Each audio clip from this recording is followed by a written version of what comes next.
우리 할렐루야 샬롬 하고 인사합니다. 할렐루야 샬롬 샬롬 샬롬 샬롬 샬롬 샬롬. 하나님 사랑합니다. 여러분 주 안에서 사랑합니다. 여러분들 잘 보셨어요? 저는 그 오선지 나와 있던 그 학생 이야기를 통해서 예수님이 사람을 보내셔가지고 저 아이를 고치고 구원해 주셨구나 하는 생각을 해서 어제 감동을 받았습니다. 요즘 들어 사회적으로 나타난 현상 가운데 하나가 현실 도피, 그죠? 그러다 보니까 공상, 망상이 굉장히 많아지죠. 왜 현실에서 도피하려고 할까? 아마 현실의 문제를 타파할 능력이 없어서 아까 그 학생도 그렇죠. 죽어버릴까?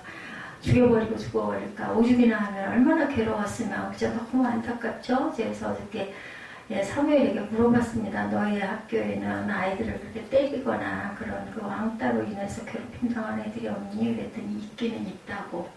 근데 너는 어떠니? 그러니까 저는 그런 거하고 상관이 없어요 하고 얘기를 하고요. 그런 애들은 어떤 애들이니? 그랬더니 왠지 모르게 좀 뭐랄까 믿게 구는 애들이 그런 애들 측에 속하는데 우리 학교는 별로 그런 게 많지 않아요. 그래서 다행이다 했습니다. 동아대 인문과학대학 학자인 박은경 교수는 국제신문 칼럼에서 이런 이야기를 합니다. 응답하라 시리즈와 외딴섬에서 하루 3끼를 해결하는 예능 프로그램이 대중의 폭발적인 관심을 받았다. 그 국제신문 칼럼에 써있는 내용입니다. 두 프로그램이 공통으로 현실 도피라는 코드와 맞물린다라는 생각에 팍팍한 우리 사회의 현실을 반영한 듯해서 애처롭다. 희망마저 보이지 않을 때는 비현실적인 대안으로 과거의 회귀를 꿈꾼다. 그러나 응답할 리 없는 과거에 대해 응답하라는 외침은 물질적 풍요는 없더라도 미래에 대한 희망이 지배했던 시대에 대한 동경으로 읽힌다. 희망을 잃었다는 것은 끊임없이 삶에서 느끼는 부족감 그리고 절망감 같은 것이죠. 오늘의 기적은 바로 빈들에서 아무것도 없는 제자들을 통해 진정한 필요한 것이 무엇인지를 채우시는 예수님의 기적입니다. 우리 일부 새벽 예배 시간에는 지붕을 뚫고 침상을 드러내린 그 4사람의 친구 이야기, 그래서 예수께서 내 죄사함이 받았다라는 내용이었었어요. 거기에서 지붕을 뚫고 내리면 고소를 당하겠죠. 오늘날 같은 경우 남의 집 지붕 뚫었다가는 붙잡혀가요. 세월함을 찹니다. 병원 고사하고, 그죠? 네, 예수께서 주시는 귀한 교훈은 집이 중요한 게 아니라 무엇이 중요하다? 생명이 중요하다라는 거죠. 예수님은 이렇게 생명 살리는 일을 굉장히 소중하게, 율법이나 뭐 이런 거하고 차원이 다르죠. 주일도 누구를 위해서? 우리를 위해서 주신 주일이다. 오늘도 마찬가지입니다. 먹을 것을 주시는, 필요를 채워주시는 예수님. 저는 이 예수님의 오병이어의 기적을 통해서 예수님이 그 침상을 그 지붕을 뚫고 내린 그 친구들의 그 사랑과 믿음을 통해서, 그리고 또한 예수님의 병 치유의 은혜를 통해서 제가 은혜를 참 많이 받았습니다. 우리는 어디에서나 어느 곳에서나 필요한 사람들이 되어야 하는데, 때로는 가끔은 사람들 속에서 필요하지 않은 사람을 하나님이 필요로 하실 때도 있구나. 이게 바로 하나님의 은혜구나 하는 생각을 했습니다. 그죠? 현실 세계에서 관계가 굉장히 중요합니다. 것들이 중요하고, 가족이 중요하고, 연인이 중요하고, 배우자가 굉장히 중요하죠. 하나님은 그냥 기적을 이루시진 않아요. 오병, 물고기 그 2마리와 보리떡 5개라는 것이 꼭 있어야 했을까요? 여러분들, 없다고 예수께서 기적을 행하셔서 5,000명을 먹일 그러한 떡을 만들지 못하셨을까요? 아니죠. 그런데도 하나님께서는 항상 사람을 통하여서 아까 그 왕따 당했던 친구처럼 이렇게 사람을 건지시는 기적의 역사를 항상 하십니다. 그런데 하나님의 섭리는 우리는 아무도 몰라요. 왜 그 아이에게만 그런 기적적인 사건이 일어났을까? 그것은 하나님과의 그 학생과의 관계였으리라고 저는 생각합니다. 우리는 항상 어느 곳에서나 항상 하나님의 은혜를 갈망하는 하나님의 자녀들이 되어야 되겠다. 아까 우리 김예지에게 그런 얘기를 했습니다. 기도할 때 구체적으로 해라. 뭐 이렇게 쓴다고 하나님이 이루어주시겠어? 라고 생각하면은 참 한나를 써도 안 됩니다. 그런데 내가 이렇게 열심히 쓰고 입술로 고백하고 열심히 예배드리고 열심히 하나님께 헌신하고 하나님께 물질 드리고 이러면 하나님께서 분명히 이루어 주실 거야 라는 그 믿음. 예, 침상을 지붕을 뚫고라도 예수님 앞에 가면 이 친구가 나을 거야 라는 그 믿음을 예수님께서 칭찬하시고 그 친구를 고쳐주셨을 뿐만 아니라 영혼도 치유해 주십니다. 예수를 만나는 것은 바로 영혼이 치유받는 부분이 가장 귀합니다. 병은 나았다가 또 들 수도 있죠. 그런데 우리가 생활 가운데서 항상 조심할 필요성은 항상 있습니다. 제가 하나님의 은혜를 받은 부분이 요즘에 참 하나님의 은혜를 많이 받으면서 느끼는 게 뭔가 하면요. 하나님께서는 고난 속에서 항상 소망과 희망을 주시고 고난이 오히려 복이 되게 해주신다는 것을 제가 귀하게 느낍니다. 우리 교회가 부흥, 우리 세상에서 얘기하는 숫자적인 부흥이나 물질적인 부흥이나 이런 부흥이 있어서 잘 나가는 교회였다면 제가 이런 하나님의 귀한 축복을 받을 수가 있었을까? 이런 은혜를 경험할 수가 있었을까? 제 그릇이 그만 못했다라는 거죠. 그렇기 때문에 하나님께서는 이렇게 저를 붙들어서 아픔을 통해서 또한 없는 것들을 통해서 있는 것으로 하나님께서 귀한 은혜를 부어주신다라는 생각을 해봅니다. 예수께서 들으시고 오늘 말씀의 기적은 예수님의 사역 가운데 굉장히 많이 알려진 누구도 아는 우리 유치부 아이들도 아는 오병이어의 기적입니다. 우리가 흔히 오병이어의 기적이라고 부르는 물고기 2마리와 보리떡 5개를 가지고 5,000명을 먹인 일이죠. 13절의 시작이 예수께서 들으시고 여기서부터 시작이 되고 있습니다. 보면 12장에 또 비유에 대한 것들이 나오고 있죠. 천국은 마침 갓에 감춘 보화 같다라고 이런 부분들의 3가지 비유가 나오고 그리고는 14장에는 세례 요한이 돌아가요. 그래서 그것을 보고 굉장히 마음 아파합니다. 그리고 나서 예수께서 이 사건을 들으시고 배를 타고 떠나서 빈들에 가시니 무리가 듣고 여러 고을에서 걸어서 따라갔다. 누가? 세례 요한이 옥에 갇혔다가 참수를 당한 그 부분 때문에 마음이 아파서 예수님께서 빈들로 가셨어요. 뭐하러 가셨을까요? 기도하러 가셨겠죠. 그랬더니 많은 무리가 따르는 이러한 사건의 이야기입니다. 그러다 보니까 말씀 듣다 보니까 배가 고파요. 해는 뉘엿뉘엿 지고 종일 그죠? 지금처럼 예배 시간이 2시간 3시간 이런 게 아니라 그때는 너무나 말씀 전하는 사람도 귀했고 성경도 거의 없었고 구약밖에 없었고 그 성경이 누구나 가질 수 있는 게 아니죠. 회당이나 가야 있었기 때문에 막 그걸 돌려가면서 읽고 이 학사들이 읽어주죠. 그걸 들으면 언제부터? 새벽부터 저녁까지 빈들 같은 넓은 터에서 서서 듣습니다. 너무너무 사모해하면서 아멘하면서 듣는 그 시대였었어요. 그러다 보니까 저녁 때 되니까 먹을 게 어디 있겠어요. 아무것도 없죠. 얼마나 배가 고팠겠습니까. 그러니까 예수님께서 들으신 거예요. 오늘 기적의 배후에 아픈 예수님의 마음이 있었다는 것을 우리는 절대 잊어버리지 말아야 되겠다. 예수께서 마음 아파하세요. 제가 앞서가려고 할 때 예수님께서는 어떤 상황을 통해서 자꾸 막으시기도 합니다. 도대체 이렇게 하면 참 좋을 것 같은데 왜 이게 이렇게 안 돼? 우리가 이럴 때가 있어요. 여러분도 아마 있으실 거예요. 그때는 한번 좀 돌이켜 생각해 보세요. 내가 너무 앞서가고 있지 않은가? 내가 너무 물질에 매여서 염려하고 있지 않은가? 내가 너무 관계에 눌려서 염려하고 있지는 않았나? 이런 생각을 저는 해봤습니다.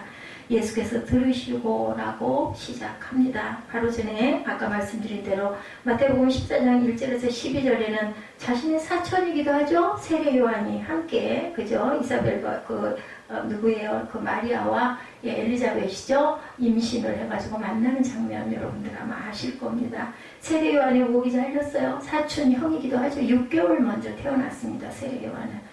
그 소식과 그 제자들이 그의 몸을 장사 지냈다는 소식을 예수님께 전합니다. 그 소식을 들은 예수님께서는 13절에 배를 타고 떠나서 빈들에 가시니 아까 제가 말씀드린 대로 기도하려고 가셨을 겁니다. 빈들이 영어로는 solitary place라고 되어 있습니다. 혼자 배를 타고 아무도 없는 곳으로 떠나신 거죠. 여기서 떠나라는 말도 withdraw라는 말인데 의도적으로 자신이 피하신 거예요. 그런데 사람들이 예수님을 그곳으로 가셨다는 소식을 듣고 따라갑니다. 왜 따라갔을까요? 기적을 자꾸 일으키시니까.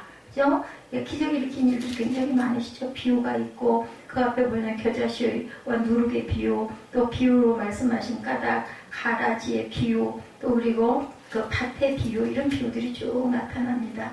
예, 성령을 모독하는 죄에 대해서도, 씨 뿌리는 비유에 대해서도 13장, 12장에 계속 나타나죠. 예, 자신들의 필요를 따라가는 거죠. 대중들은 누구나 그렇습니다. 종종 공인이 된다는 것은 자신의 감정에 충실할 권리를 잃어버리는 것이다 라는 생각이 듭니다. 아까 제가 하용조 목사님 그리고 조영규 목사님 이야기를 일부에 잠깐 했습니다. 공인이죠. 이한나 목사는 공인이 아닙니다. 공인이지만 사람들이 다 아는 사람이 아닐 경우는 상관이 없는데, 그렇게 아주 목회자라도 공인으로 알려질 정도로 대단한 분들은 수술을 할 때도 아무 데나 할 수가 없어요. 드러나면 안 되기 때문에 모르는데 비밀리에 몰래 이렇게 하게 되죠. 그리고 자신의 그 병이나 질환에 대해서 절대로 비밀입니다. 밝히질 않습니다. 그랬다가 성도들이 시험 들까 봐서 그러죠. 사도 바울도 병이 있었어요. 그리고 뭐 아는 사람을 고쳤어요. 베드로도 마찬가지예요. 그런데 지난주에 장모의 병은 못 고쳤죠. 사도 바울도 자기 병을 아무리 기도했지만 내 은혜가 너에게 족하다라는 말씀으로 그냥 그 병을 짊어지고 갑니다. 이렇게 목회자들은 누구나 알고 보면, 내용을 들어보면, 또 일전에 윤호빈 목사님, 제가 그 화감교회를 잠깐 몇 달 나갔는데 엄청 멀죠. 그 목사님도 병원에서 당신은 얼마 못 살고 불치다라는 얘기를 듣고는 약봉다리를 다 집어 던져버렸다고 그러죠. 그리고 또 목회를 이렇게 대단하게 하시는 그러한 역사도 일어나는 걸 우리가 주변에서 실제로 있는 일입니다. 인생을 살면서 힘들고 어려운 일, 슬픈 일을 만나도 아무 일 없는 것처럼 사람들을 대해야 할 때도 있어요. 누가 공인들인 경우에는. 그리고도 정말 여기서 저기 강단을 올라가지 못할 것 같아서 조영기 목사님은 기도하셨다고 그러죠. 선교에 아프리카 쪽 선교 갔다가 도저히 몸을 일으킬 수가 없어가지고 하나님 망신당하지 않게 강단까지만 걸어가고, 왜냐면요 강단은 이렇게 짚을 수가 있어요. 저도 아마 이렇지가 못하면 서서 설교하면 못할 겁니다. 하나님의 은혜입니다. 이게 다 그죠. 사람은 다 외면해도, 가족도 외면해도, 뭐 배우자도 마찬가지입니다. 외면해도 마지막 붙잡아 주시는 분은 하나님이시라는 거. 저는 제일 잘한 일이 어렸을 때, 꼬마 때 제 기억에 있기로는 8살 때부터 외할머니 치마꼬리 붙들고 교회 다니기 시작한 게 제일 잘한 일이었던 것 같습니다. 몰랐죠? 그냥 다녔어요.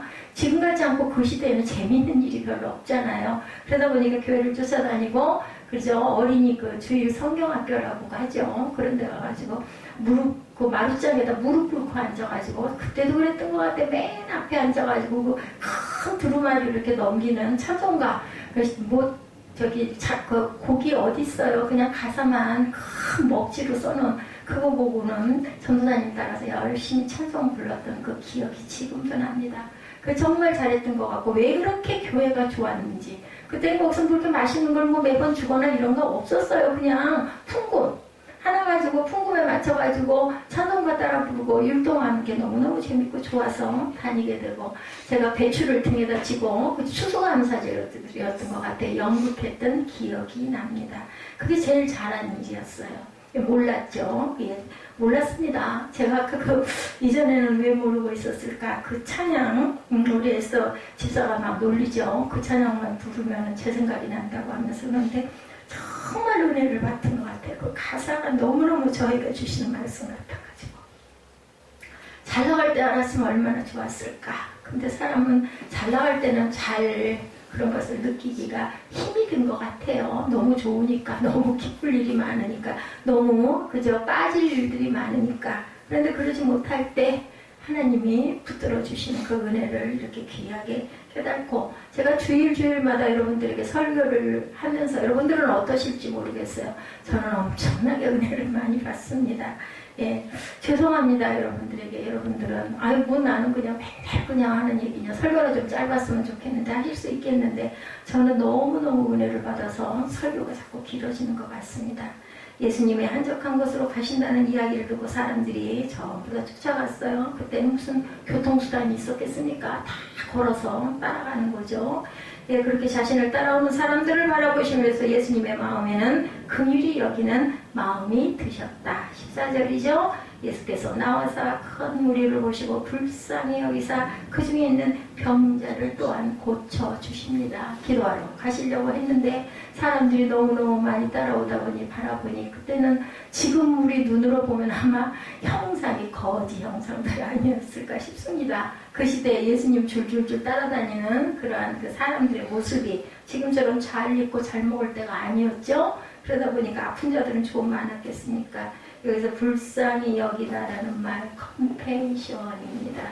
예, 예수님을 따라오는 군중의 아픔을 공감하셨다라는 뜻을 갖고 있습니다. 예수님의 기적을 보면 거기에 늘 주님의 마음이 있죠. 제가 아까 일부 예배 때 저 팔을 기른 이야기를 제가 하면서 웃었습니다. 그냥 위가 또 떡잎이 누렇게 돼갖고 시들시들해져가지고 마음이 안타까워서 저기 잘 커야 내가 잘 먹을 수 있을 텐데 저거 시들어서 썩어서 속이 나중에 되게 흐물흐물해져요. 그 줄기는 먹지도 못해요. 저 어떡하나 하고는 열심히 관찰을 해가지고 물을 자꾸 줬더니 신기하게 저기서 싹이 길어나고 누런 잎이 다 없어지고 그냥 더 신나잖아요. 그래서 열심히 하루에 한두 번씩 물을 줍니다. 이런 주님의 마음, 사랑의 마음, 살리고 싶은 마음이 예수님께는 커다랗게 있었다는 거죠. 아파하시는 마음 때문에 불쌍히 여기시고 기적을 행하시는 주님이 어느 곳에나 계십니다. 여러분들 안에도 계셔요. 성령께서 계십니다. 근데 왜 안 나타나실까요? 안 찾으셔서 그래요. 무시하셔서 그래요. 외면하셔서 그래요. 에휴 그런 게 어딨어. 이런 마음 때문에 그렇습니다. 아마 굉장히 중요한 것을 깨닫게 되는데 기적은 능력을 보여주는 게 아니고요. 아파하는 마음과 사랑하는 마음을 보여주는 것이다. 아까 그 선도부 학생 얘기에 저는 은혜를 받았습니다. 어땠어요? 그 일진회라는 게 굉장히 무서운 조직인 줄 알았는데 선도부였다고 하죠.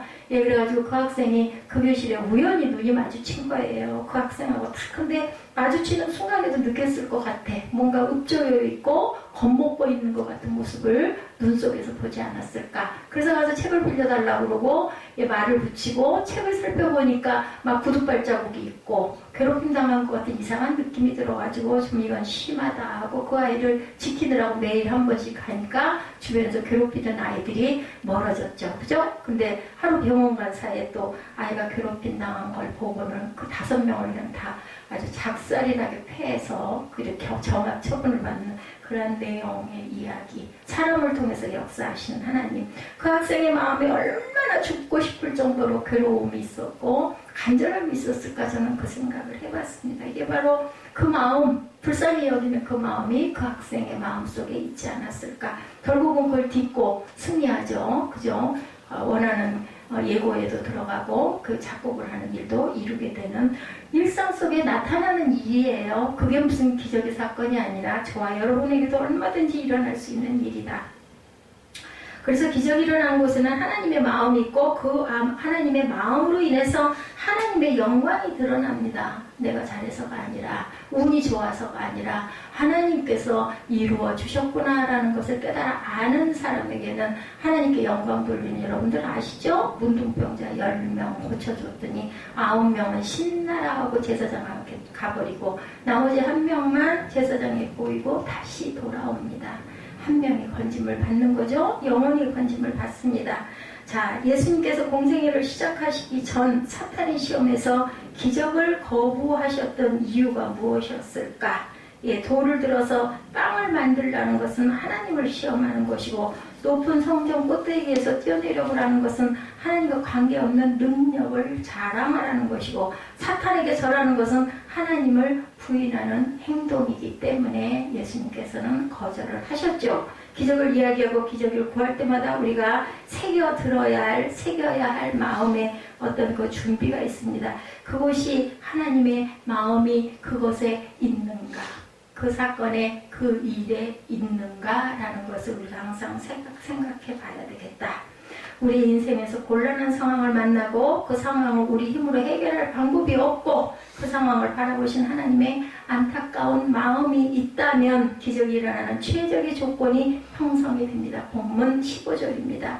예수님의 한적한 곳으로 사람들을 피워하던 그 장소로 사람들이 모여들죠. 15절에 뭐라고 그래요? 저녁이 되면 제자들이 이르되 이곳은 빈들이요 때도 이미 저물었으니 무리를 보내어 마을에 들어가 먹을 것을 먹게 하소서. 그러죠. 예수님의 능력으로 병 고침을 받는 일이 일어납니다. 그곳에서. 그죠?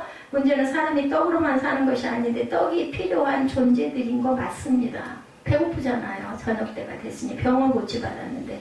근데 이곳에는 현실적인 문제가 떡이 없어요. 해결할 방법이 없습니다. 필요는 있는데 해결할 방법이 없고 이 곤란한 상황을 어떻게 대처할 것인가. 제일 좋은 방법은 현실 도피. 아까 제가 말씀 초두에 현실 도피하는 사람들이 굉장히 요즘 많다고 얘기했죠. 해결책이 없으니까. 그냥 어느 세계로 가요? 여러분들 조심하십시오. 공상의 세계로 가게 됩니다. 허구의 세계를 연모하게 되기도 합니다. 사모하기도 합니다. 때로는 뭐 드라마나 아니면 영화를 통해서 내 그 해결하고 싶은 어떤 부분의 것들을 대신 대리만족을 하기도 합니다. 이 상황에서 제자들이 제시한 방법은 해결책이 아니라 도피책이었다. 마을로 내려가서 먹을 것을 먹고 오게 합시다 라는 거죠. 도피책입니다. 사람들을 다 버리어 마을에서 음식을 사 먹도록 하자는 거죠. 문제는 이곳에서의 예수님의 사역이 아직 끝나지 않았다는 것이 문제였습니다. 마태복음에는 생략되어 있지만 평행본문인 요한복음 6장에는 예수께서 오병이어의 기적을 행하신 이유가 명백하게 나와 있습니다. 이 기적 이후에 행하신 설교죠. 예수님이 이 기적을 행하신 후에 바다 건너편으로 가셨고 그곳에 또한 사람들이 찾아오죠. 그래서 예수께서 이렇게 말씀합니다. 요한복음 6장 26절입니다. 우리 한번 찾아서 함께 읽어보실까요? 요한복음 6장 26절 27절입니다. 예수께서 대답하여 이르시되 내가 진실로 진실로 너희에게 이르노니 너희가 나를 찾는 것은 표적을 본 까닭이 아니요 떡을 먹고 배부른 까닭이로다. 썩을 양식을 위하여 이르지 말고 영생하도록 있는 양식을 위하여 하라. 이 양식은 인자가 너희에게 주리니 인자는 아버지 하나님께서 인치신 자니라. 뭐예요? 인치신 자들에게는 양식을 주겠다라고 말씀하십니다. 떡을 만들어 주셨지만 예수님이 이 땅에 오신 것은 육신의 양식을 위해서가 아니라 영생하도록 있는 양식을 위하여 자신을 내어 주시겠다라는 말씀을 전하셔야 할 일이 남아 있었다입니다. 사역이 있었기 때문에 그들을 마을로 내려가서 먹고 그냥 뿔뿔이 흩어지게 해서는 안 될 사명이 있었다라는 거죠. 우리 인생에서 곤란한 상황을 만났을 때 우리가 그 현실을 피해가는 것이 아니라 해결해야 할 때 그 상황을 바꾸신 하나님 뜻이 어디 있는지를 우리가 기도하고 물을 줄 알아야 되겠다라는 거죠. 예, 라스트로베르의 불변의 소망이라는 그 두란노에서 나온 그 책에 이런 이야기가 나옵니다. 나는 초신자 시절 당시 교인들의 질문 카드에 답하는 일에 자원했다. 이렇게 쓰입니다. 어느 주일 12살짜리 여자애가 단순히 예수님에 관해 더 알고 싶다는 내용의 카드를 제출했다. 그리고 나중에 내게 전화를 걸어 저녁 식사에 초대했다. 사모님과 함께 와주실 수 있으세요? 저희 아빠와 함께 얘기를 좀 해주셨으면 좋겠어요. 이런 일이 있었다고 합니다. 그래서 이분은 거기에 그 초대에 응해서 갔습니다. 아내와 함께 그 가족의 집에 도착해서 거실 탁자 위에 수북히 쌓여있는 책들을 보고 뭔가 불길한 예감이 들었다고 합니다. 하나같이 기독교 비판자들이 쓴 책들이 잔뜩 쌓여 있었다고 그래요. 그 여학생의 아버지는 오랫동안 기독교의 맹점을 연구해온 학자였었어요. 여학생의 아버지는 피자와 음료수를 앞에 두고 밤중까지 질문을 퍼부었고 나는 대부분 질문에 제대로 답변할 수가 없었다. 라스트로벨리의 불변의 소망이라는 책 내용이에요. 제가 지금 말씀드리는 게 몇몇 질문은 내 마음을 송두리째 되흔들고 마침내 이렇게 말했다고 합니다. 그분께서는 주신 질문에 제가 다 답변해 드릴 수는 없지만 선생님이 아무리 애를 쓰셔도 기독교의 기초를 무너뜨릴 만큼 결정적인 흠을 찾아낼 수 없다고 생각합니다. 선생님께 드릴 좋은 답이 저는 있다고 자신합니다. 제가 좀 더 조사해 오겠습니다. 라고 의심을 품고 집에 돌아온 그는 그때부터 새로운 영역을 파헤치기 시작을 했고 만족할 만한 답들을 발견했다고 합니다. 덕분에 기독교에 대한 확신은 오히려 더 그분은 그 저자는 더 굳어졌다. 지금 나는 이런 종류의 질문을 전보다 더 잘 다루게 되었다. 그 이후로 이런 사람들의 질문에 아주 적절한 답을 할 수 있었다는 거죠. 곤란한 상황이 우리를 성장하게 한다는 것, 그리고 우리를 사명의 자리로 인도하도록 살아간다는 것이 정말 중요하다. 그 곤란한 질문들, 그것을 우리가 짜증만 내고 재수없어 할 게 아니라 그 부분으로 인하여서 오히려 거기에 적절하게 대응할 수 있는 공부를 우리가 할 수 있고 얼마든지 대응할 수 있는 그런 사람이 되었을 때 나중에 사람을 변화시키는 귀한 제목이 될 수 있다는 거죠. 오늘의 기적은 예수님의 도전적인 명령에서 시작되고 있습니다. 현실에서 도피하고자 하는 제자들에게 현실을 직시하고 문제를 해결하도록 도전하고 계신 문장이죠. 16절에서 18절입니다. 오늘 본문이죠. 예수께서 이르시되 갈 것 없다 너희가 먹을 것을 주라. 제자들이 이르되 여기 우리에게 있는 것은 떡 5개와 물고기 2마리뿐입니다. 이르시되 그것을 내게 가져오라 하시고, 여러분들 5,000명 정도 앉아있는데 떡 5개와 물고기 2마리만 있었겠습니까? 여러분들 어떻게 생각하십니까? 아니었을 거예요. 나 먹어야지 하고 몰래 감춰두고 내놓지 않은 어른들도 많이 있었을 거예요. 아이가 도시락을 들고 온 건 어떤 마음이에요? 사랑의 마음, 순종의 마음, 순수한 마음, 그죠? 그런 마음으로 그 도시락을 애가 내놓은 거예요. 애가. 그죠? 아이 같은 신앙, 아이 같은 믿음을 가져야 천국에 들어간다는 것을 여러분들 여기서 느끼시기 바랍니다. 현실적으로 제자들이 해결할 수 있는 문제가 아니었죠? 현실적으로 제자들이 가진 것은 떡 5개와 물고기 내놓은 건 그거밖에 없었으니까. 그런데 현실을 기적으로 만드는 중요한 공식이 존재하는데 우리가 가진 현실을 포기하시지만 그것을 가지고 오라는 거예요. 기적은 우연이 아니라 의도적 사건이기도 하다라는 거죠. 우리에게 무언가를 묻거나 예수께서 명령하셨을 때는 이유가 있어요. 한적한 곳에서 말씀을 마치고 사람을 돌려보내도 될 일인데 굳이 이곳에서 사람들을 먹이라고 명령하시는 불합리한 상황이 아까 읽었죠. 함께 요한복음. 예, 이런 의도를 갖고 있었다. 하나님께서 행하시는 일들은 아주 불합리한 명령을 통해 드러납니다. 사람들의 시선으로 사람들의 생각으로 우리의 생각은 도대체 왜 그걸 꼭 그렇게 해야 돼? 말도 안 되는 일이야? 이런 일들은 하나님은 그걸 통해서 역사하신다. 그러니까 뭐예요? 믿음. 어떤 믿음?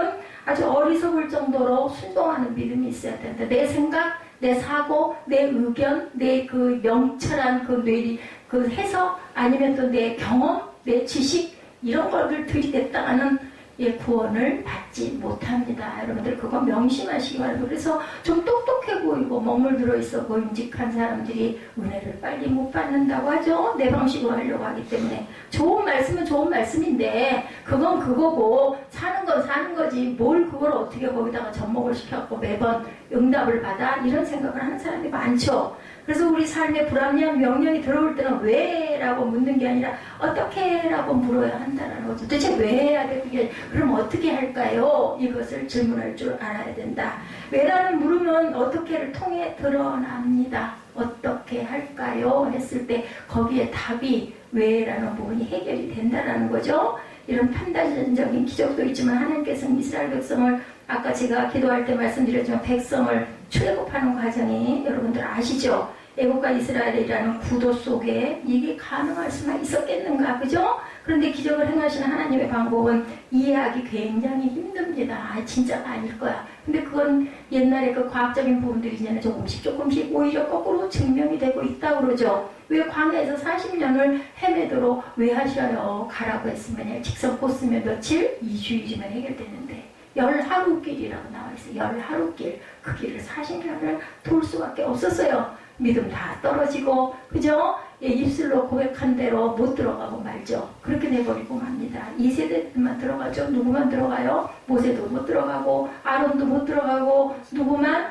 그죠? 여호수아하고 칼렙만 그곳을 들어가죠. 광야의 시간 동안 많은 기적이 일어났지만 그런 기적이 없이 일주일 정도의 가나안으로 가게 하셨으면 얼마나 좋아요. 도대체 왜 아담과 이브는 만들어 놓고 뱀은 왜 만들고 선악과는 왜 만들었어? 믿음이 없는 사람들이 이런 질문을 많이 아예 없었으면 좋잖아. 그럼 에덴 동산을 그냥 다들 같이 잘 살면 될 거지. 왜 그걸 만들어가지고 죄를 짓게 하고 쫓겨나게 하고 사탄을 왜 만들어 놓고 우리가 이런 얘기를 많이 합니다. 중요한 것은 광야에 들어서는 순간 구름기둥과 불기둥의 안내를 받아 광야에 깊숙이 들어가는 순간 왜라는 물음은 필요하지가 않아요. 어떻게 순종할까요? 내가 어떻게 이 광야를 할까요가 중요하다는 거. 왜 가야 합니까? 라는 사람들은 모두 다 낙오가 돼서 못 들어가고 죽습니다. 묻혀서. 그렇기 때문에 여러분들 어떻게를 늘 생각하시기 바랍니다. 어떻게 통과를 할까? 하나님과 동행하는 것이 답이죠. 그죠? 어떻게 가요? 내 혼자 힘으로 나는 도저히 못해. 근데 하나님이 함께 하시면 내가 할 수 있다. 이 생각이 중요하다. 이스라엘 백성이 가나안을 앞에 두고 요단강을 건너고 모세가 누고선을 앞에 두고 죽고 여리고성을 무너뜨리는 일을 경험하면서 이스라엘 백성들은 깨달은 것이 있었습니다. 왜 하나님이 40년을 광야에서 보내게 하셨는지, 왜 광야에서 만나와 메추라기를 주셨는지. 사실 직선으로 인도해 주셨다면 만나의 기적도 없죠. 가나안에 달아들 수 있어요. 바로 들어갈 수 있어요. 오늘의 기적이 바로 그런 상황입니다. 사람들을 돌려보내면 될 일을 굳이 이 광야에서 먹이라고 하십니다. 예, 불편하시면은 예배 참석 안 하셔도 돼요. 억지로 고통스럽게 계시지 않아도 됩니다. 사람들을 돌려보내면 될 일을 굳이 왜 이 광야에서 먹이라고 하실까? 그리고 제자들에게 너희들이 먹이라고 또 명령하시는 건 뭘까? 그죠? 예, 이제 필요한 것은 왜가 아니고 어떻게가 되어버리고 말았어요. 예수님이 모르실까요? 예, 보리떡 5개하고 물고기 2마리로 사람들을 5,000명을 먹일 수 있을지 없을지를 예수님이 모르시겠느냐는 거죠. 그 제자들도 다 아는데, 어린 아이도 아는데, 도대체 말도 안 되는 이 일을 왜 하라고 하실까? 물고기 2마리에 떡 5개 뿐인데, 그리고 나서 뭐라고 그러세요? 4개로 갖고 와, 그거. 그죠? 그렇게 말씀하십니다. 왜 예수께서 빈들에서 사람을 먹이셨는지는 그들은 나중에 깨달았습니다. 주님께서 기적을 행하시는 방법은 제자들이 가진 것을 가지고 예수께 가져와 기도하셨다는 거죠. 19절입니다. 무리를 명하여 잔디 위에 앉히시고 떡 5개와 물고기 2마리를 가지사 하늘을 우러러 축사하시고 떡을 떼어 제자들에게 주심에 제자들이 무리에게 주니. 오병이어의 기적을 통해 우리가 가장 많이 들었던 해석은 작은 것이지만 주님께서 축사하셨다라는 것, 그리고 그 떡을 제자들을 통해 나누셨다라는 것, 하나님께서 만드시는 기적을 사람들을 통해 보게 하셨다라는 것, 이게 우리 본문을 통해서 보통 보편적인 사람들이 깨달는 그러한 내용입니다. 여기서 아주 중요한 말씀 가운데 하나가 바로 여러분들 축사라는 단어예요. 축사. 2가지 단어가 결합되어 있죠. 축복하고 감사하다라는 말, 바로 축사입니다. 여러분들 안수 받으시죠? 안수할 때 제가 뭐라고 기도합니까? 축복합니다 라고 기도합니다. 예수님의 눈에는 불쌍한 사람이 보였고 그들의 병을 고쳐주시죠. 문제는 날이 저물자 먹을 것이 없어요. 제자들은 안타까운 마음에 이 상황을 어떻게 해야 할지 예수님께 묻죠. 근데 너희가 먹을 걸 주래. 뭘로 줘요? 그죠? 거기서 묻죠. 어떻게 줍니까? 예수님의 대답은 해결이 아니라 제자들을 오히려 근심하게 했다라는 것. 너희가 먹을 것을 주어라. 여러분 기가 막힐 때 있죠. 아니 나는 가진 것도 없고 나는 능력도 없는데 도대체 왜 내가 이걸 감당해야 돼? 여러분들 이럴 때 아마 많으실 겁니다. 주라고 그래요. 하나님께서는. 근데 네가 감당하라고 그래요. 도대체 어떻게 하냐고. 어떻게. 제자들이 근심할 수밖에 없었던 것, 그들이 가진 것으로 문제를 해결할 수가 없어요. 이걸 맨날 하루 이틀도 아니고 어떻게 이걸 하냐. 그들이 가진 것이라고는 이제는 다 떨어지고 밀가루에 한 움큼밖에 없는데 도대체 살 길이 없다. 사료밖에 과부가 외치죠. 이거 가지고 떡 만들어서 아들 두 아들하고 먹고 그냥 죽으리 했을 때 엘리야가 거기 와서 그거 만든 거 나 좀 주소 합니다. 여러분들 같으면 주겠어요? 저 같아도 얼른 집에다 냉큼 넣을 것 같아요. 아유, 내가 이거 당장 없으면 죽는데, 굶어 죽게 생겼는데. 근데 살목값은 어땠어요? 어차피 죽을 거. 그거 하나 먹고 죽으나 그냥 죽으나 마찬가지다. 예, 선지자가 달라고 하시니까 줘야지. 그랬더니 어떻게 됐습니까? 밀가루 통에 밀가루가 마르지 않고 기름병에 기름이 끊이지 않았다라고 나타납니다. 하나님이 만드시는 기적이에요. 달라고 하시면 묻지 말고 드리세요. 드리고 나면은 주님이 굶기시지 않습니다. 주님이 채워주십니다. 제가 여러분들에게 그거 헌금, 주일헌금, 그거 받아가지고, 그거 채워가지고 하려고 여러분들의 말씀 드렸겠습니까? 어려운 말씀입니다. 헌금 얘기는 정말 어렵습니다. 그런데 드린 이유는 제 마음에 계속 그게 찔림으로 왔기 때문에 말씀드린 거예요. 전에 우리 한 2년여 모였던 걸 거예요. 아마 그 금액적인 부분이 그게 모여 있었잖아요. 그것이 여러분들이 주신 헌금입니다. 그런데 그거를 내용적으로 분석을 해보면요. 거의가 다 제게 왔던 것들을 그냥 저는 100% 하나님께 쏟아부어서 모아놨어요. 비상시에 쓰려고. 제가 알았겠습니까? 이런 날이 있을지 전 몰랐어요. 교회에 어떤 어려움이 닥치면 교회 부분을 해결해 나가야 되니까, 예, 은행에 가서 연마다 갚으라는 숫자 있잖아요. 10%씩 갚으라는 거. 그게 눈앞에 깜깜했을 때도 그 생각을 못했어요. 얼마나 있는지 저는 몰랐기 때문에. 근데 하나님께서 오병이의 기적을 주시죠. 예, 고칠 수 있을 만큼의 것을 감당할 수 있게 해주신다라는 거죠. 그들이 가진 것이라고는 떡 5구야 물고기 2마리인데 우리는 자신이 가진 것을 아무것도 할 수 없다고 저는 그랬습니다. 자동차 때도 그랬습니다. 정말 몰랐습니다. 여러분들이 설마 몰랐겠어? 그런데 제 대답은 하나님은 아셔요. 알고 계셨다라는 거죠. 예, 주님 우리가 가진 것을 무엇이든지 할 수 있다라고 말씀하신다. 우리가 좋아하는 말 가운데 하나가 영광, 여러분들 좋아하시죠? 우리의 성공을 통해서 하나님께 영광 받으시기를 원하신다라는 고백입니다. 예, 아까 우리 예지한테 기도 가르쳐 줄 때도 하나님께 영광 돌리게 해주세요 라고 기도하자라고 얘기했습니다. 그런데 우리를 통해 하나님이 영광을 받으신다는 말이 우리가 그럴싸한 성공의 욕구를 포장하고 있을 때 참 굉장히 많이들 사용합니다. 예, 커다란 울림이 되었던 또 하나 책이 내가 왕 바리새인입니다 라는 고백의 책입니다.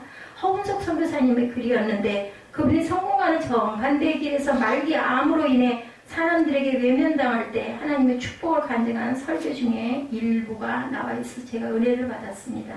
요즘은 왜 이렇게 아픈 사람들에 대한 것들이 많이 눈에 뜨이는지 몰라요. 여러분들 아마 정보 비타민 이렇게 보시면서 도대체 이한나 목사가 전에는 안 그러더니 왜 맨날 이런 걸 자꾸만 틀어서 같이 볼까?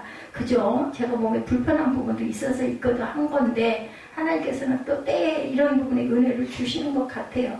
요즘 제가 목회 정보를 이용했는데 거기에 올라오는 짧은 글들이 하나도 없어요. 영상도 하나도 없어서 제가 찾다 보니까 되도록이면 우리 성도님들이 나와 함께 느끼면서 누리면서 또한 조금 좀 신경도 좀 쓰면서 집중할 수 있는 뭔가를 좀 함께 보고 찾아보고 싶다 해서 방향이 제가 지금 글이 갔는데서 도움을 참 많이 받습니다.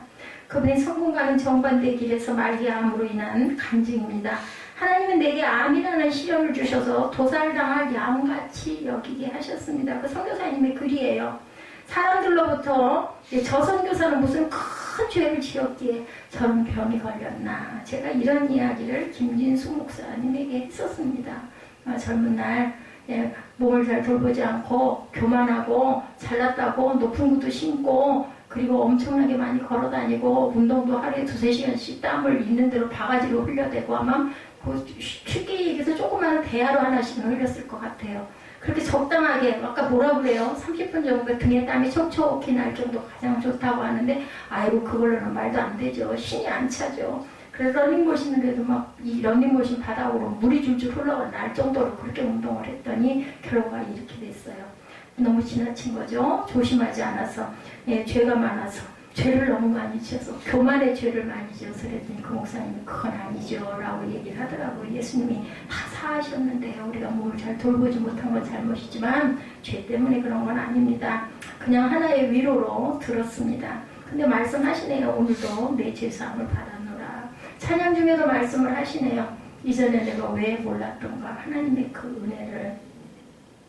어떤 교회는 건강할 때는 나를 그렇게 초청하더니 병이 드니까 교인들이 시험에 든다면서 그 선교사님을 단에 세우지 않았다고 합니다.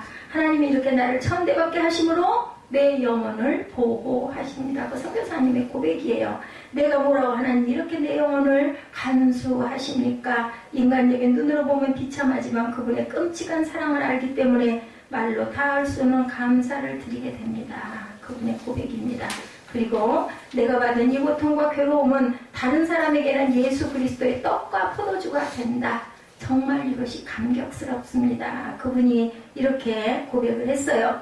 선교사님 나도 그 사람을 맞고서 할까봐요. 모함을 당해 억울하다고 호소하는 어떤 분에게 나는 이렇게 대답을 해 주었습니다. 그 선교사님의 이야기예요. 억울하니까 고소할 거라고 하는 그런 그 성도에게. 그런데 그 사람의 못된 것은 사람들이 다 알지요. 당신이 꼭 참고 있다는 것도 사람들이 다 압니다. 그러자 그분이 무슨 말인지 알겠습니다 라고 얘기하더랍니다. 우리가 겪는 고난은 다른 사람에게는 예수 그리스도의 떡과 포도주가 된다라는 거예요. 오병이의 기적을 보면서 우리가 생각합니다. 이 기적은 우리가 가진 것 우리가 누리는 영광을 가지고 일어난 기적이 아니라는 것. 가장 보잘것없고 이루어질 수 없는 일을 축사하심으로 일어났다는 것을 여러분들 잊지 마시기 바랍니다. 축사가 뭐라고 그랬어요? 축복과 감사라고 얘기했죠. 때로 우리의 부끄러움이 그리스도의 몸이 되어 나누어 줄 수가 있죠. 내 부끄러움이, 그죠? 제 부끄러움이 여러분에게 감사로 나눠줄 수가 있다. 제가 이런 경우를 당했기 때문에 여러분들을 위해서 더 많이 기도하게 되고, 설교할 때도 될 수 있으면 알아듣고 깨달았으면 좋겠다라는 그런 마음이 더 많이 일어납니다. 때로 우리의 고통과 괴로움을 감내하는 모습이 떡과 포도주가 되어서 전달될 수도 있다는 것을 잊지 마시기 바랍니다. 작은 것에서 시작된 오병이어의 기적이 놀라운 이유는 제자들은 자신들이 할 수 있는 최선의 방법을 이야기하죠. 무리를 보내어 마을에 들어가 먹을 것을 사 먹게 하소서. 이 많은 사람을 빌립이 뭐라고 그래요? 이 많은 사람 먹이려면 최소한 200데나리온의 돈이 듭니다 라고도 얘기하죠. 그건 뭐예요? 지식적인 얘기예요. 예, 세상에서의 기준으로 얘기를 합니다. 근데 예수님에게 그런 게 필요가 없었다라는 거죠. 제자들처럼 우리는 늘 우리의 최선을 말할 때가 있습니다. 제가 이번에 최선책을 광고하다가 그죠? 예, 소나기를 맞았지 않습니까? 가까운 곳에 돈도 반밖에 안 드는데 내가 모르게 이 주변에 있는 사람들 힘들지 않게 고생하시길 좋은 생각이었어요. 결국 그건 안 되는 거였다는 거죠. 한 번만 시도를 한 게 아니라 돌아와서도 계속 2차, 3차 시도를 했지만 그것을 계속 걸리더라고요. 결국 깨닫는 것은 하나님의 방법으로 하나님이 하시겠지. 사람이 노력하고 사람이 앞서가서 될 일은 없구나. 뭐 그거 뭐 어렵겠어요. 다른 사람 같으면 쉽게 될 일인데. 근데 안 되더라는 거죠. 이 안나한테는. 그래서 우리의 해결책이란 늘 우리의 소유에 근거할 뿐이다. 늘 그래요. 나 가진 것이 요것밖에 없는데 요거 다 쓰면 안 되니까 요걸로 요만큼만 갖고 해결하고 요건 조금 남겨놓는 게 좋지 않을까? 우리의 생각이죠. 예, 우리는 문제를 해결하기보다는 결국은 어떻게 돼요? 내가 이렇게 가난해서 내가 이렇게 가진 게 없어서 나를 돕는 이들이 이렇게 능력 있고 힘센 사람이 나를 보호하는 보호자가 없어서 이 생각으로 이 안나는 한탄을 하게 된다는 거죠. 제자들이 제시한 방법은 해결책이 아니라 신세 한탄이고 하소연이었다. 예수님은 제자들의 하소연을 듣고는 그것을 이리 갖고 와라 얘기를 했다라는 거예요. 중요한 것은 하찮은 제자들의 소유를 예수께서 축복하셨다는 겁니다. 이 안나의 문제 가운데 계신 하나님께서는 항상 미리미리 예비하고 계셨는데 담낭도 일찍 떼어내 주셨는데 그것도 모르고 그것을 떼겠다고 열심히 병원 다니고 진단받고 그죠? 검사하고 얼마나 미련하고 어리석어요. 내 몸속에 있는 장기가 있는지 없는지 아무리 기가 막힌 의학이 발달돼서 그걸 들여다봐도 그게 떼내가지고 뭐 클립을 갖다가 만들어 놓은 건지 돌인지도 분별이 안 되는 아직까지도 그런 세상이라는 거죠. 하나님 말하시는 거죠. 예수님이 축복하시자 제자들의 소유가 아닌 하나님의 축복이 이루어지는 게 바로 오병이어의 축복이었다. 참으로 감사한 것은 예수님이 축복한 것을 다시 제자들에게 주시며 그것을 나누어 주라고 하신 사건입니다. 우리는 인생에서 아주 중요한 것을 깨닫게 되는데 하찮은 우리 인생도 주님이 축복하시면 위대하게 쓰일 수 있고 주님은 우리를 뭘로? 도구로 사용하신다라는 놀라운 사실이죠. 늘 생각하고 깨닫는데요. 하나님께서 우리를 사용하시는 것은 여러분들 자격이 아니에요. 제가 뭐 특별한 믿음이 있고 특별한 능력이 있어서 저에게 그런 기적을 자꾸 느끼고 나타나게 해주시는 것이 아니라는 거죠. 하나님께서 우리를 사용하시기 때문에 자격 있는 사람이 되는 것이고 우리가 종종 착각하는 위대한 기도도 역시 마찬가지죠. 하나님께 저를 드립니다. 저를 사용하세요 라는 기도가 위대할 수 있는 것은 우리의 자격이 충분하거나 그만한 가치가 있는 게 아니라 하나님이 우리를 사랑하시고 가치 있게 여겨주셨기 때문이다. 나를 바라보시고 있기 때문이다 라는 겁니다. 내가 자격이 있어서가 아니라 예수께서 빈들에서 굶주린 5,000명이 넘는 사람을 우리에게 먹이라고 하신 것 그죠? 아무리 생각해도 자격 없는 제자들에게는 말도 안 됩니다. 아무리 생각해도 제자들의 능력으로는 될 수 있는 일도 아닌데 작고 부족한 보리떡 5개와 물고기 2마리를 예수께서는 귀하게 여기셨죠. 오병이어가 충분한 능력이 아니라 그것을 보시고 감사하시고 축복하신 것이 위대한 능력이었다. 요한복음 6장에는 한 어린아이가 가져온 것으로 되어 있지만 여기는 누굴 것인지 나타나지 않습니다. 하지만 그것을 가지시고 하늘을 우러러 기도하셨다는 게 중요합니다. 예수께서 하늘 우러러 기도하셨을 때 기적이 일어납니다. 제가 여러분들이 주신 헌금을 가지고 축복을 합니다. 항상 물질 위에 축복하여 주옵소서, 물질로 인하여 공고함 받지 않게 하나님 지켜주시옵소서라고 저는 기도합니다. 제가 이 자리에서 여러분들에게 고백합니다.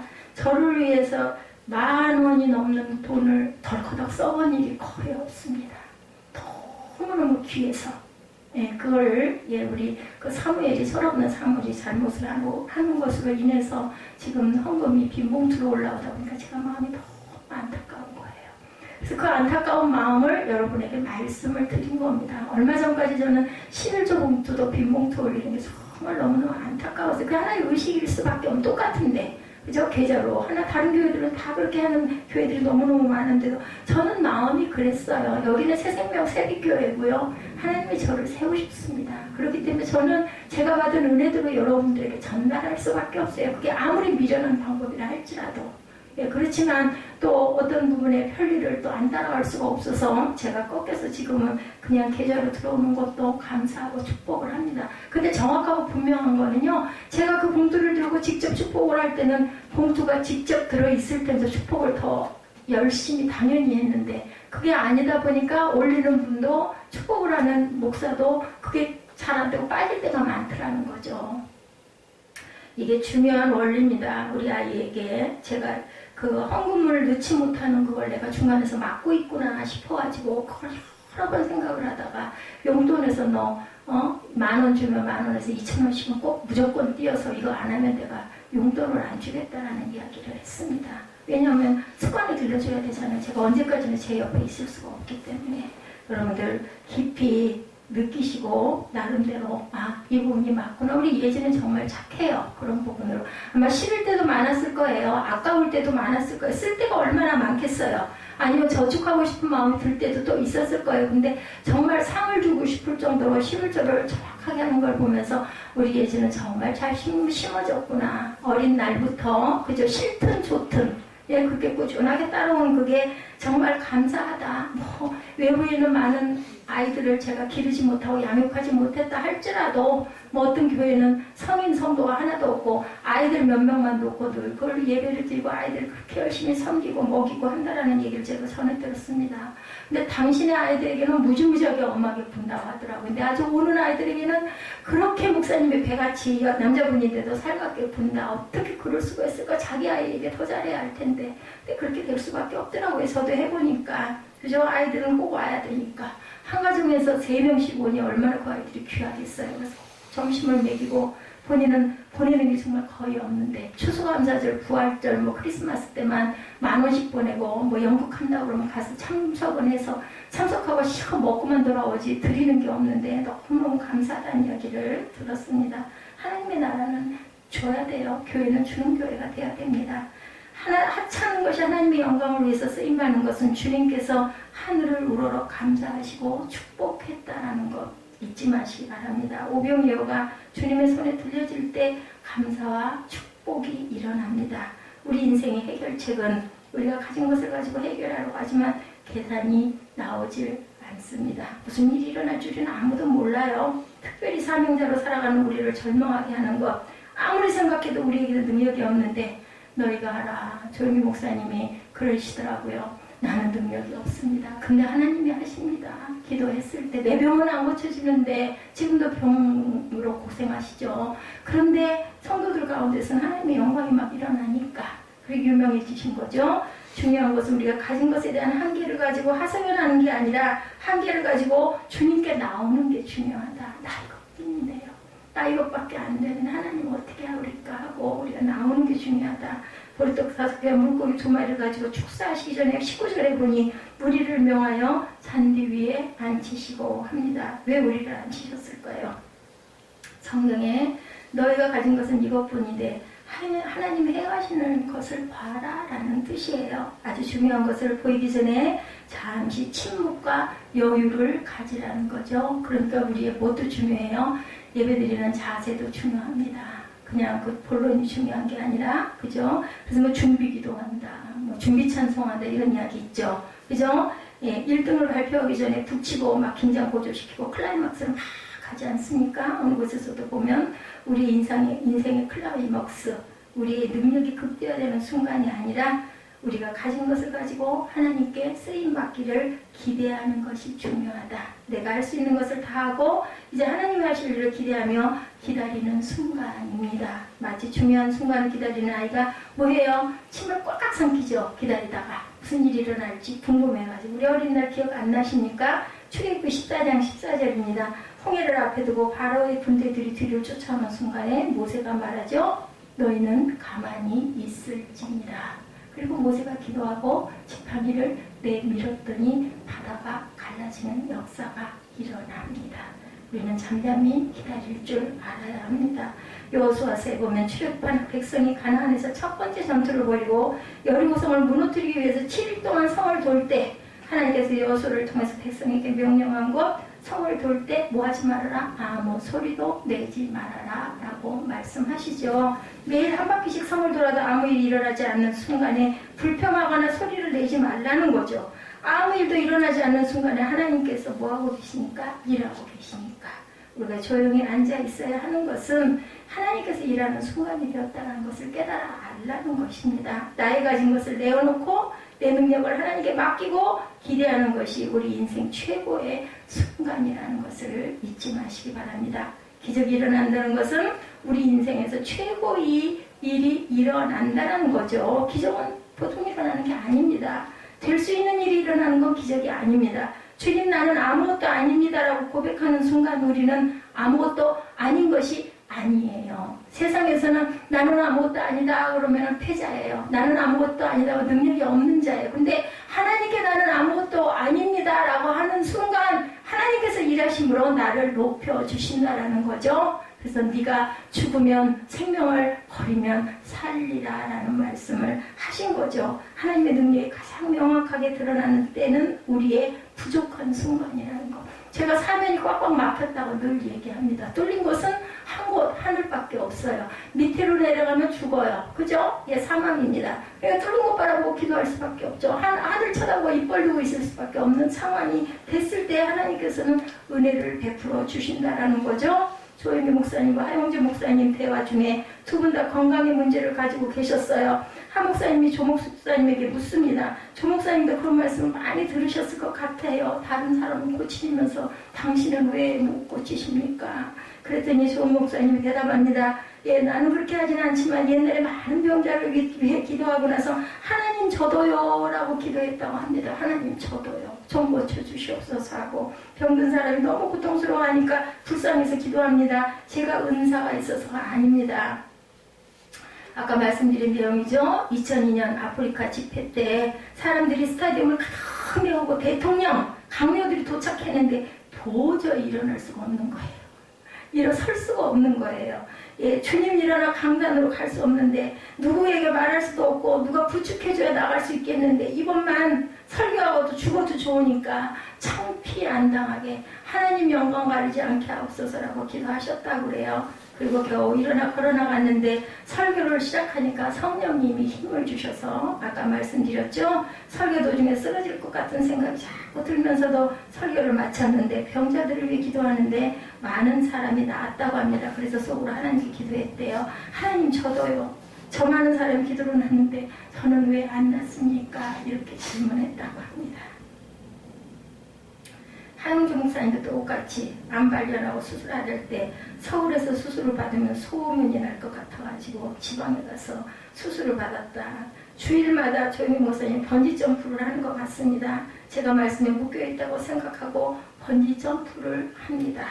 하나님께서 줄을 잡아 주시지 않는다면 그냥 떨어져 죽고 말 것입니다. 이런 고백들을 이 두 분이 서로 하시는 내용을 제가 은혜를 받았습니다. 예, 금식 기도를 조 목사님은 못하셨대요. 사흘만 하면 쓰러져서 기함을 하기 때문에 그때 최자진 목사님이 대신 금식 기도를 그렇게 여러 번 해주셨다. 여러분, 고기 2마리와 보리떡 5개가 기적의 매개체가 되는 것, 예, 다는 아니지만 하영주 목사님과 조용기 목사님 마음 저도 이해할 것 같습니다. 공중에 줄 하나를 붙들고 사는 심정으로 강단에 서야 했을 때가 여러분 이분들에게도 많았던 것처럼 저도 마찬가지예요. 아침에 일어날 수 있을까라는 생각을 많이 합니다. 그런데 하나님은 아침이면 또 새 힘을 주시고 번쩍 일어날 수 있도록 은혜를 항상 주신다라는 거죠. 예, 공중에 줄 하나를 붙들고 매달려 있는 것 같은 그런 순간들 저만이 아니라 여러분들도 분명히 계실 겁니다.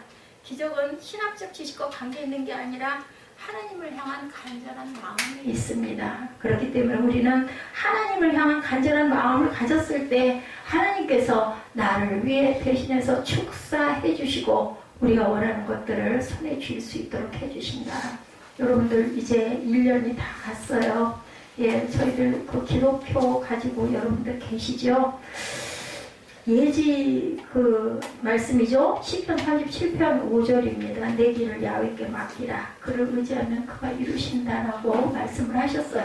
연초에 예지가 그 학교를 그렇게 원하고 가게 될 줄 여러분들 아셨습니까? 모르셨죠? 중간에 예지의 길이 정해졌는데 저는 왠지는 모르겠는데요. 초기부터 그 얘기를 제가 에스더한테 했던 기억이 납니다. 예지가 교회에서 예배를 드리면서 영상을 많이 보다 보니까 그런 부분에 소망이 생긴 걸로 나는 참 마음에 많이 옵니다. 라는 얘기를 제가 한 번 한 적이 있었어요. 그래서 하나님께서 길을 인도해 주셨다라면 뭐 하면 하나님께 의지하고 하나님께 구하면 하나님께서 분명히 이루어 주실 겁니다. 중요한 건 뭐예요? 맡기는 게 중요하다. 이한나가 이한나를 하나님께 맡길 때 하나님께서 치료해 주시고 감당할 만한 시험을 주심으로 오히려 더 큰 은혜를 받는 것처럼 예, 우리 예지도 우리 성도님들도 본인들의 각각의 문제들이 있으시죠. 누구나 다 있습니다. 대단한 사람이나 비천한 사람이 똑같습니다.